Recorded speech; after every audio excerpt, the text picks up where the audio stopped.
80,000 बाई बरोबर आहे का नाही? हा विषय झाले म्हणजे काय करा बाबा संतोष बांगर थांबवाय तरी कसं आपण स्कीम काढली माहिती का नाही तुम्हाला?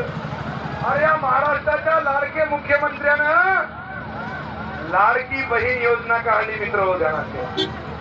लाडका भाऊ योजना काढली मित्र हो ध्यानात ठेवा. माझ्या मायबाप जनतेला 3 सिलेंडर मोफत द्यायचं सांगितलं. ज्याचं ग्रॅज्युएशन झालं त्याला 10,000, ज्याचा डिप्लोमा झाला त्याला 8,000. बरोबर आहे? 12वी पास असेल त्याला 6,000. काय काय मित्र हे सोपं नाही. नाही माझ्या माय माऊलीचं मुलीचं मोफत शिक्षण आलं का? अरे 66,000 रुपये माझ्या माय माऊलीला दिले. 66,000 रुपये. या भावाला